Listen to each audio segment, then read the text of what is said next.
हम मौजूद हैं जयपुर स्थित घाट गेट के ऊपर। जयपुर की एक ख़ास पहचान पूरे देश भर में और विश्व भर में मशहूर है। जयपुर जो है अपनी नवीन इमारतों के लिए और दरवाज़ों के लिए काफ़ी जाना जाता है। इसी के साथ साथ जयपुर की एक और ख़ासियत है, वो है इसका नगीना बाज़ार। यहाँ पर पन्ने से लेकर मानक तक, यहाँ तक कि डायमंड का भी यहाँ पर व्यापार किया जाता है, यहाँ पर बनाया जाता है और बेचा और ख़रीदा जाता है। अभी हम मौजूद है घाट गेट बाज़ार स्थित नवाब के चौराहे पर।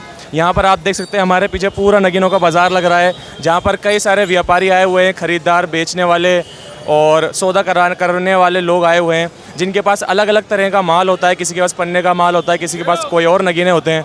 हम जानना चाहेंगे कि यहाँ पर किस तरह से व्यापार होता है और यहाँ पर लोग कितने साल से काम कर रहे हैं, ये किस तरह से यहाँ पर काम करते हैं, वो हम सब देखेंगे। जी, आपका नाम और आप कब से काम कर रहे हैं?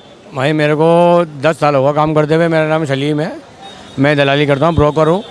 माल लेके बेचने का काम है। अब जैसे यहाँ पर कौन कौन से नगीनों का कौन कौन से पत्थर यहाँ पर आते हैं? ऐसा कोई सा पत्थर नहीं है यहाँ नहीं आता। अल्हम्दुलिल्लाह यहाँ पर पन्ने से लेके और नीला, माना, पुकराज, कांच, तंजिनाइट, बेरूज जितने भी पत्थर हैं, जो पत्थर आते हैं बाहर से, वो सारे पत्थर यहाँ बिकते हैं। और यहाँ सभी तरीके के छोटे व्यापारी भी है, बड़े व्यापारी भी है, हर तरीके के लोग यहाँ पे काम करते हैं। यहाँ पर जैसे देखने को मिलता है कि यहाँ पर कई सालों से लोग ऐसे ही खड़े होकर काम कर रहे हैं और अंदर जो है परमानेंट दुकानें। तो वहाँ पर किस तरह से इन दोनों के बीच में बात होती है? छोटे व्यापारी कहाँ जाते हैं, किसको बेचते हैं, किसको खरीदते हैं, कैसे काम चलता है? सिस्टम कैसे चलता है पूरा? भाई सिस्टम ऐसे चलता है, यहाँ से हम लोग आके बैठ जाते हैं सुबह। यहाँ से हमने माल लिया, अब व्यापारी से माल लेके फिर हम गद्दियों पर जाके माल दिखाते हैं। अंदर जो दुकानें हैं वहाँ जाके माल दिखाते हैं। अब वो लोग कभी माल देते हैं तो वो यहाँ पर ला के दिखाते हैं हम। इस तरीके से एक दूसरे का लेने देना चलता है। इस तरीके से यहाँ पे काम होता है। और यहाँ कोई शोरूम वगैरह नहीं है, ये लोकल बाज़ार है। अंदर वो जो है वो अपना शोरूम वगैरह, अंदर शोरूम है जो वहाँ पर लोग बैठते हैं, खरीदने वाले भी वहाँ गद्दी वगैरह है, जो लोग वहाँ बैठ के माल खरीदते हैं और यहाँ लोग खड़े रह के माल खरीदते हैं। आपको क्या लगता है कितने सालों से ये चलता हुआ आ रहा है और गवर्नमेंट को इसमें क्या सुधार करने चाहिए आप लोगों के लिए? आप इतना बड़ा एक फाइनेंशियल पूरा सिस्टम चला रहे हैं, यहाँ पे लोग खरीदते हैं, बेचने हैं और इतना बड़ा टर्नओवर यहाँ पर रोज़ का चलता है, तो आपको क्या लगता है कितना चलता है यहाँ पर? और गवर्नमेंट को, सरकार को आपके लिए क्या करना चाहिए, हमारे लिए क्या सुधार करने चाहिए इस बाज़ार को लेकर? भाई बाज़ार अल्हम्दुलिल्लाह, मेरी उम्र अभी 37 साल है और ये मेरे वालिद के टाइम से भी, उनसे ही पहले से चलता आ रहा बाज़ार ये। और सरकार की जो योजना है उसमें ये है कि देखो, एक तो यहाँ पे बाज़ार हमारा अल्हम्दुलिल्लाह काफ़ी टाइम से लगा हुआ है और ये बाज़ार यहाँ लगा ही रहेगा इंशाल्लाह। भाई ये थोड़ा ट्रैफिक की थोड़ी प्रॉब्लम होती है। आप ये चाहते हैं कि ट्रैफिक का मामला भी अपने हिसाब से सही चलता रहे और आप लोगों को परमानेंट एक बिल्डिंग टाइप हो, कॉम्प्लेक्स टाइप हो, एक बड़ा एक पूरा, जैसे अलग अलग चीज़ों का व्यापार होता है, कपड़ों का अलग पूरा व्यापार होता है, ऐसे नगीनों का पूरा परमानेंट व्यापार हो, कोई यहाँ पर परमानेंट जगह हो। हाँ, ये जगह ऐसे होनी चाहिए कि परमानेंट, जैसे भाई यहाँ हमारा जो काम चल रहा है यहाँ इसी तरीके से। अब यहाँ कोई ऐसे तो इन्हीं के कॉम्प्लेक्स बनेगा रोड के ऊपर, जो मकानात बने हुए वो ऑलरेडी पहले से बने हुए हैं। भाई गद्दी लेने की जो जगह है वो अंदर अपने कोठी के ऊपर है, यहाँ तो सड़क का हिसाब है, तो यहाँ तो वही हिसाब है भाई, जब माल लिया और बेचा।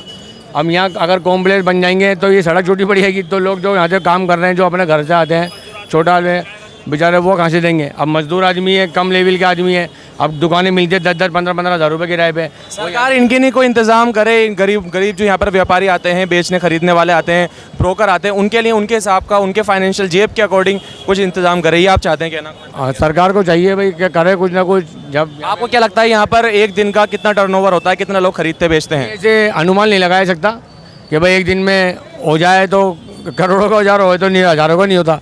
ये सही है हिसाब यहाँ पर भाई। ये क्या टाइमिंग यहाँ पे बाज़ार की रहती है और यहाँ पर व्यापारी कब से आने लग जाते हैं और कितने दिन ये हफ्ते के अंदर चलता है? हफ्ते में भाई ये संडे की छुट्टी रहती है, बाकी पूरे दिन काम चलता है।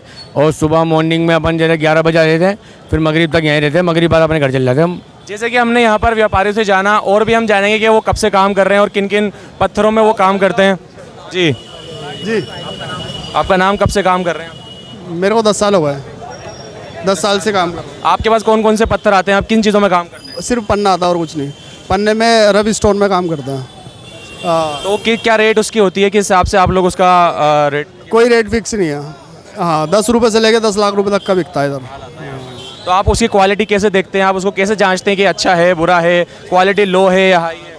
देखिए, इसमें तो कोई भी जज नहीं कर सकता कि क्वालिटी कैसी है। पानी वाली क्वालिटी अच्छी मानी जाती है, कई बार डार्क शेड अच्छा माना जाता है, तो कोई जज नहीं कर सकता पन्ने को। एंड तभी आप लोगों को कोई तरीका होता होगा कि आप जिससे आपका जो तजुर्बा है इतने सालों का, आप कैसे पता लगाते हो कि ये अच्छा है या लो क्वालिटी का है, कम पैसे मिलने चाहिए, ज़्यादा पैसे मिलने चाहिए? बहुत देखिए सबसे पहले तो यह है कि अच्छी क्वालिटी ऐसे नापी जाती है कि आप देख लो उसमें भाई चीर तो नहीं है, पानी है या छींटे नहीं है, ये अच्छी क्वालिटी है। और अगर डार्क शेड है, बिल्कुल पानी नहीं है, ओपैक शेड है, तो वो थोड़ी लो क्वालिटी मानी। शाहबाज अली। आप कितने वक्त से काम कर रहे हैं? आप कब से यहाँ पर आ रहे हैं? कब से काम कर रहे हमारा तो पुश्तैनी काम है। और तो क्या। हाँ जी, हैं? आप किस में डील करते हैं? क्या बेचते खरीदते हैं? हम तो पन्ने का काम करते हैं। ये जो आपने हाथ में माल पकड़ा हुआ है, ये कितने का माल है? इसकी क्या क्वालिटी है? आप थोड़ा सा बताएंगे। क्वालिटी तो देख लो आपके सामने है, क्या है ये? आप समझते हो क्या? हाँ तो ये माल है, इसको डायमंड कट बोलते हैं, पन्ने का माल है।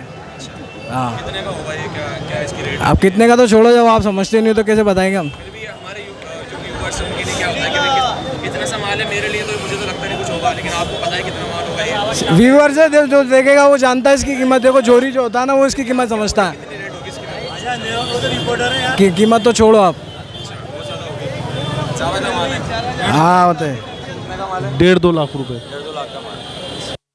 स्थित नगीनों का बाज़ार, जहाँ पर रोज़ लोग आते हैं, नगीने खरीदते हैं, बेचते हैं, और इसका जो असर है वो पूरे हमें भारत में देखने को मिलता है। यहाँ से नगीना पूरे भारत के अंदर और इवन इंटरनेशनल मार्केट्स में भी जाता है, बिकता है। अफ्रीका जाता है, चाइना जाता है, जापान जाता है, यूएस जाता है। तो यहाँ पर इस तरह की चीज़ें हमें देखने को मिलती हैं।